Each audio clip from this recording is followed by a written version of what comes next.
नमस्कार, देशोन्नतीमध्ये मी ऐश्वर्या शिंदे आपलं स्वागत करते। तुम्ही बघत आहात देशोन्नतीचा खास कार्यक्रम बेनका खाकी की कहाणी खाकी की जुबानी। या कार्यक्रमामध्ये आपण आतापर्यंत बऱ्याच कहाण्या बघितल्या आहेत, बऱ्याच पोलिसांसोबत भेटलेलो आहे। पण सर्वसामान्यांचं समजणं असं असतं की पोलीस म्हणजे नको रे बाबा, आपल्याला पोलीस स्टेशनची पायरी चढायची नाही आहे, ही सर्वसामान्यांची एक समजूत आहे। आणि अजून एका पोलिसांसोबत आपण घाबरतो, पोलिसांपासून आपण घाबरतो जे आपल्याला सिग्नलवरती पकडतात, ते म्हणजे ट्रॅफिक पोलीस। तर अशाच आपल्यासोबत एक उपस्थित आहेत एक मॅडम, त्या आहेत traffic ACP Madhuri Baviskar madam. नमस्कार मॅडम। नमस्कार, थँक्यू। तर सर्वात आधी आपण तुमच्या पर्सनल लाईफ पासून सुरू करूया। तर सगळ्यात आधी मला सांगा, तुमचं घरचं बॅकग्राऊंड कसं होतं आणि तुमचं बालपण कसं गेलं? मी नंदुरबार जिल्ह्यातली आहे।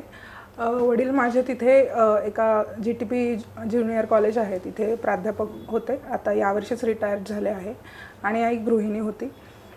जळगाव जिल्ह्यातले आहेत दोघंही आईवडील, म्हणजे ग्रामीण बॅकग्राऊंड आहे। म्हणजे वडिलांकडे आणि आईकडे दोघीकडे शेतीचा बॅकग्राऊंड आहे। माझे मामा आजही शेती करतात, त्यामुळे खूप असं आपलं नॉर्मल मिडल क्लास बॅकग्राऊंड होतं। पण त्याचबरोबर वडील शिक्षकी प्रोफेशनमध्ये होते, तर त्यांचा एक नेहमी असतो आदरयुक्त भीती आणि शिस्त असते, तर ती नेहमीच होती। मला एक लहान भाऊ आहे, तो पण आता BMS झालं आहे त्याचं। तर आम्ही दोघं असल्यामुळे वडिलांनी विशेष लक्ष दिलं आणि त्यांना म्हणजे माझ्या लहानपणी त्यांना दिसत होतं कदाचित की हिच्यात काहीतरी आहे स्पेशल क्वालिटी, सो हिला आपण ग्रूम करायला पाहिजे। तर लहानपणापासूनच त्यांनी स्पर्धा परीक्षा असतात आपल्या, 4थी स्कॉलरशिप वगैरे ज्याही कॉम्पिटिटिव्ह एक्झाम असतील त्यात ते मला बसायला सांगायचे। आणि माझे शिक्षकही खूप चांगले होते, सपोर्ट करायचे। तर त्यामुळे 4थी स्कॉलरशिपपासून मी मेरिटमध्ये आले, 7वी स्कॉलरशिप, इतरही बऱ्याच परीक्षांमध्ये मी मेरिटमध्ये असायचे।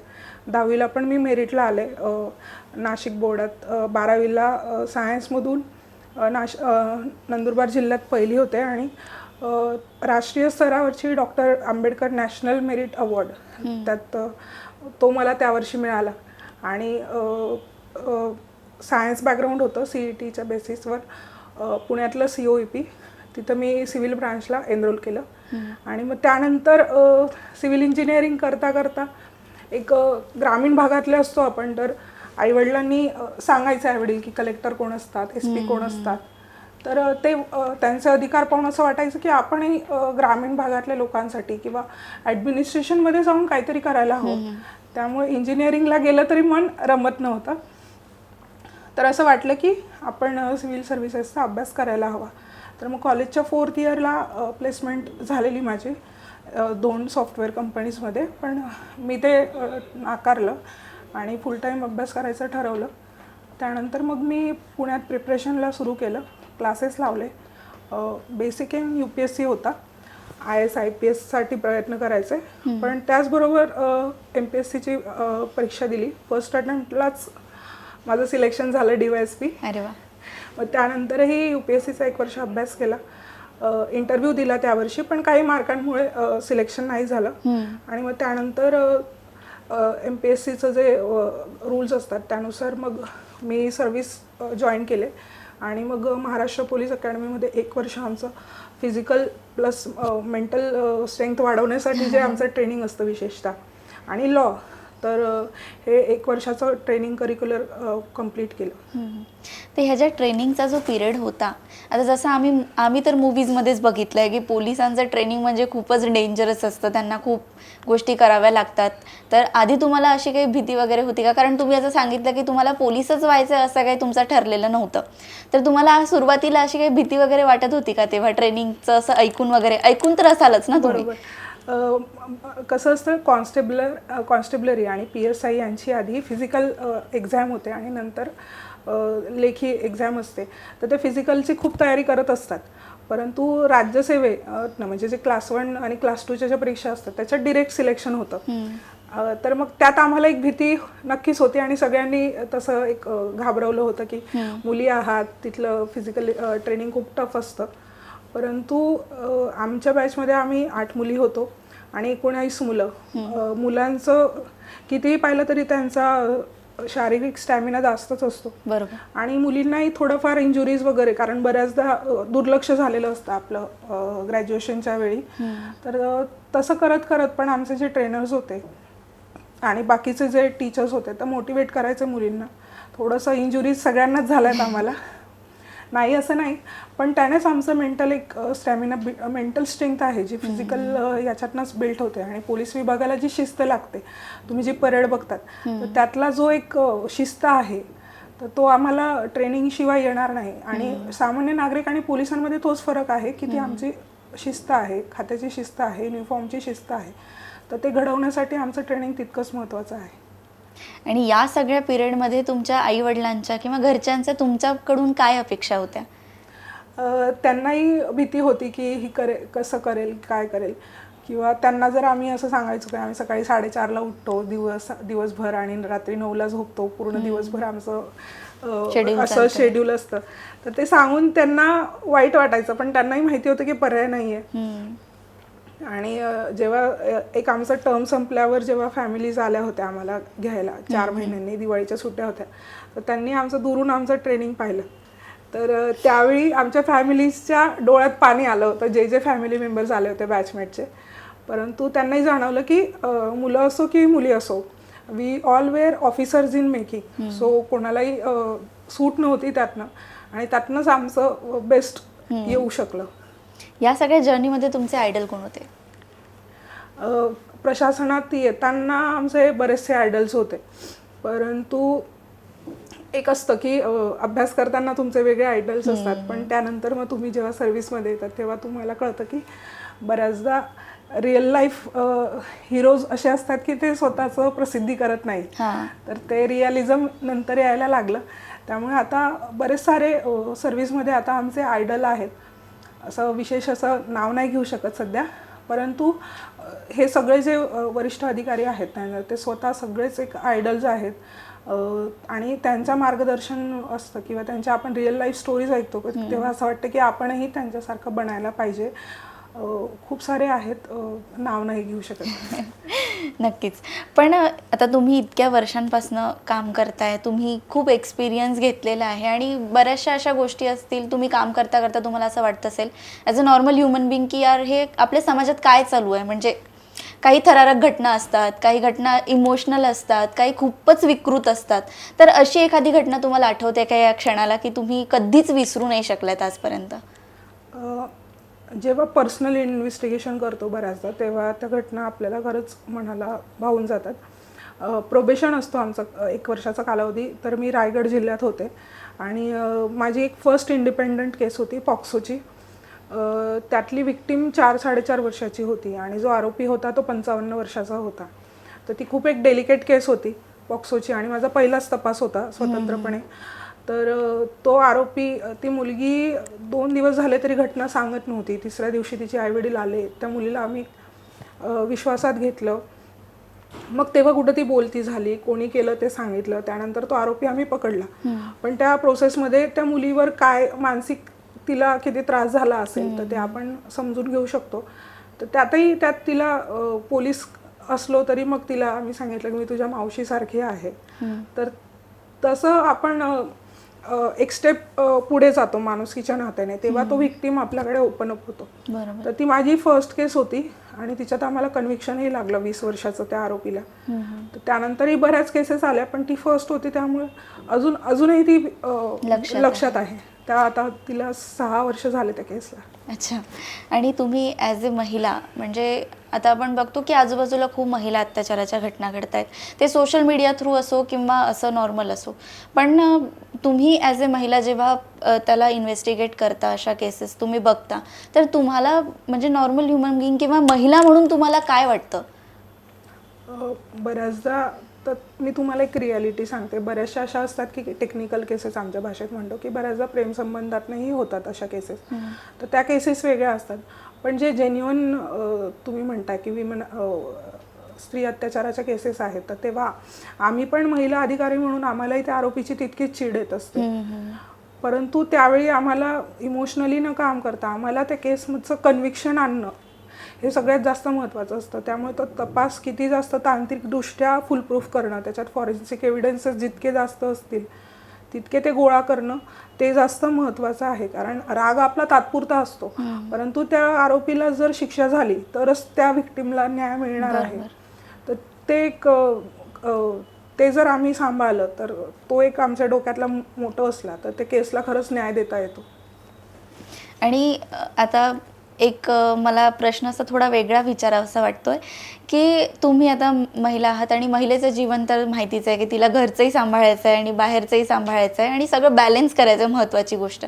तर आता तुम्ही पोलीस आहात, पोलिसांच्या कामाला ना दिवस असते ना रात्र, तर तुम्ही हे सगळं कसं बॅलन्स करता? मी आता आई पण आहे तर ती एक ॲडेड जबाबदारी आहे.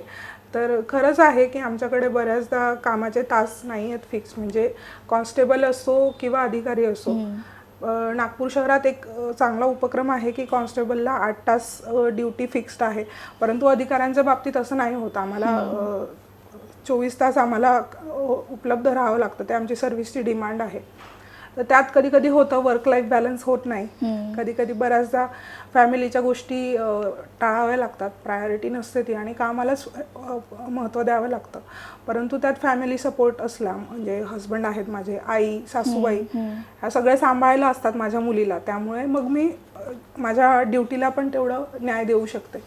परंतु हे आहेच की इतरांच्या मानाने आमच्या ड्युटी टफ आहेत आणि आम्ही इतरांना कम्पेअर करून आम्ही स्वतःला डिमोटिवेट नाही करू शकत. आमच्या कामाचा भाग आहे आणि तो आम्ही एन्जॉय करायला पाहिजे. बरोबर, ही खूप मोठी गोष्ट आहे. आणि तुम्ही असं म्हणताय की आम्ही हे एन्जॉय करायला पाहिजे, म्हणजे ही सामान्य नागरिकांवर, म्हणजे आमच्यावरही तेवढीच जबाबदारी आहे की आम्ही सुद्धा म्हणजे या गोष्टी लक्षात ठेवू की तुम्ही सुद्धा आमच्यातलेच आहात. तुम्ही पण म्हणजे एक सामान्य नागरिक आहात या देशाचे आणि पोलीस आहात, ते तर आमच्यासाठी स्पेशल काम करताय. तर आम्ही खूप खूप धन्यवाद करतो मॅडम. मी स्वतः पर्सनली खूप खूप धन्यवाद करते तुम्हाला. आणि आता आपण काही ट्रॅफिक रूल्सबद्दल बोलूया. आता मागे एक रूल आला होता की म्हणजे ज्या जुन्या गाड्यांच्या ज्या नंबर प्लेट्स आहेत त्यांना चेंज करून नवीन नंबर प्लेट्स लावायचे आहेत आणि त्याच्यासाठी काही डेडलाईन वगैरे पण दिलेली होती. तर मला सांगा की या नवीन आणि जुन्या नंबर प्लेट्समध्ये डिफरन्स काय आहे आणि त्याचा फायदा प्रशासनाला जास्त होईल की नागरिकांना जास्त होईल? त्याचा फायदा दोघांना आहे, प्रशासनालाही आहे. कारण बऱ्याचदा आता आपण नागपूरमध्ये पाहिलं की नंबर प्लेटवरून चलान होतात. तर आता लोकांनी नवीन युक्ती काढली आहे की पुढचा काहीतरी जो डिजिट आहे तो खोडून टाकतात.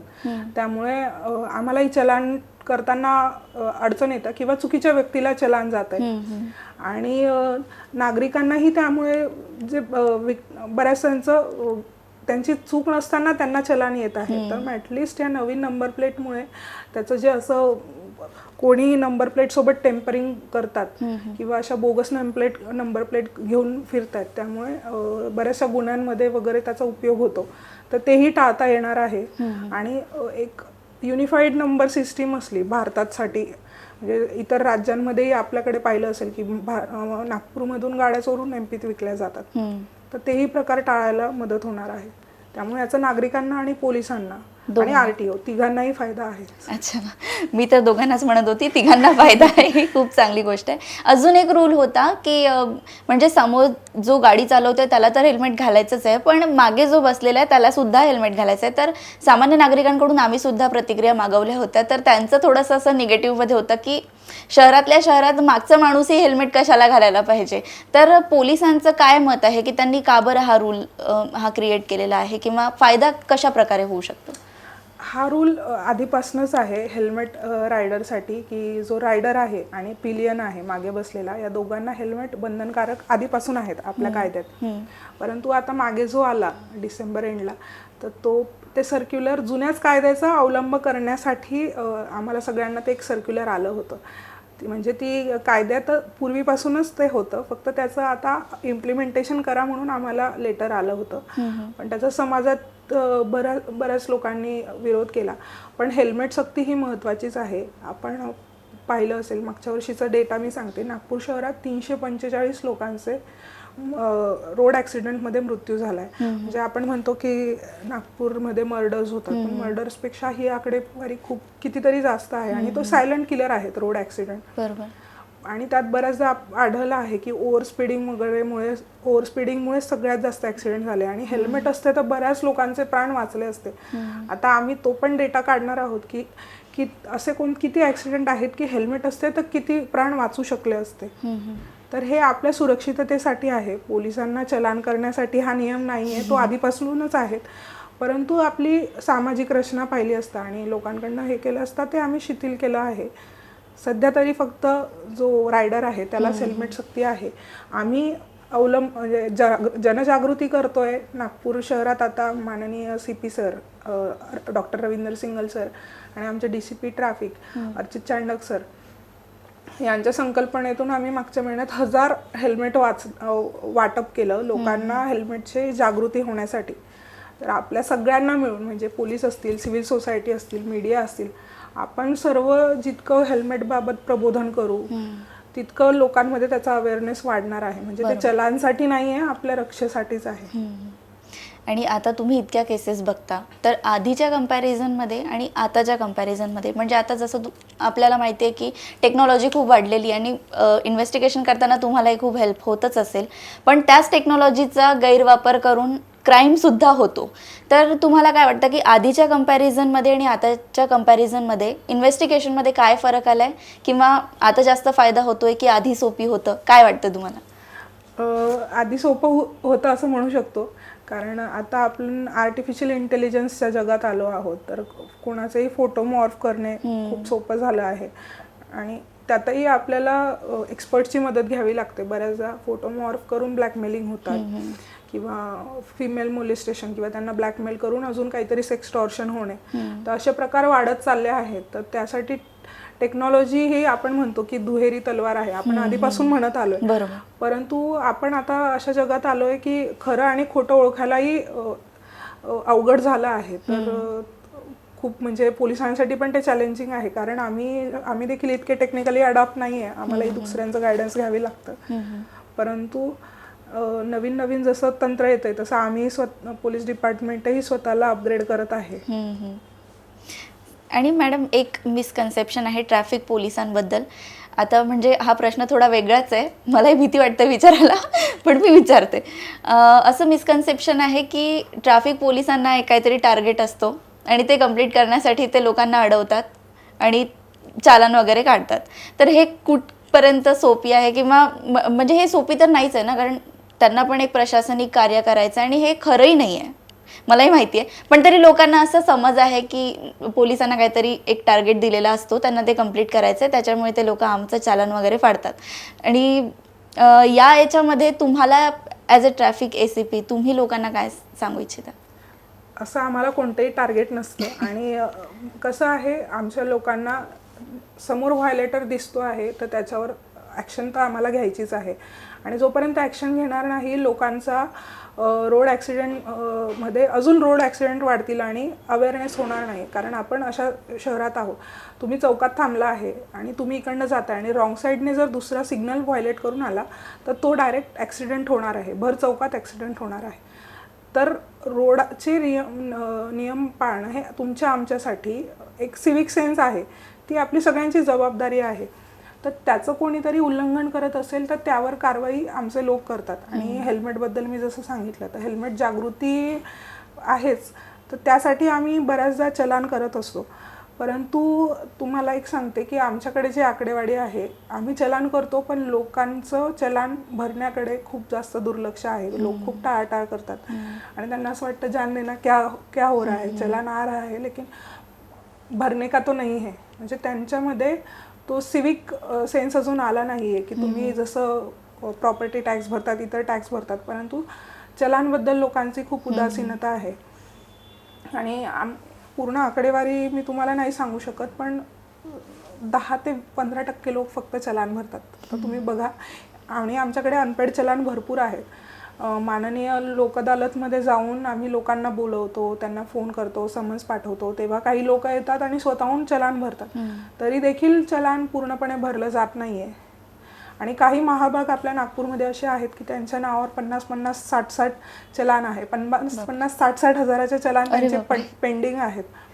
तर आता आम्ही मोहीम यासाठी करणार आहेत की जे खूप फ्रिक्वेंट व्हायोलेटर आहेत, मुद्दाम व्हायोलेट करत आहेत आणि त्यांना कसलाही धाक नाही आहे, तर अशी वाहनं आम्ही आयडेंटिफाय केली आहेत आणि त्यांच्याकडनं आता जास्तीत जास्त फाईन वसूल करून घ्यायचा आहे, की लोकांनाही असं वाटलं पाहिजे की हा रोडवर हा मुलगा नेहमीच आम्हाला दिसतो, तर ह्याच्यावर कारवाई व्हायला पाहिजे. तर तशासारखे जे गुंडा एलिमेंट आहेत, रोड रॅश करणारे, तर त्यांना आम्ही आता स्पेसिफिकली टार्गेट करणार आहोत. खूप खूप धन्यवाद मॅम, तुम्ही इथे उपस्थित राहिलात, Thank you so आपल्या much, वेळात वेळ ऐश्वर्या. काढून इथे आलात आणि आम्हाला खूप ट्रॅफिक रूल्सबद्दल खूप छान माहिती दिली आणि तुमच्या पर्सनल आयुष्याबद्दलही खूप छान माहिती दिली. खूप खूप धन्यवाद. Thank you so much Aishwarya. तर तुम्हाला आजची कहाणी कशी वाटली आम्हाला कमेंट्स बॉक्समध्ये नक्कीच कळवा आणि बघत राहा देशोन्नती. नमस्कार.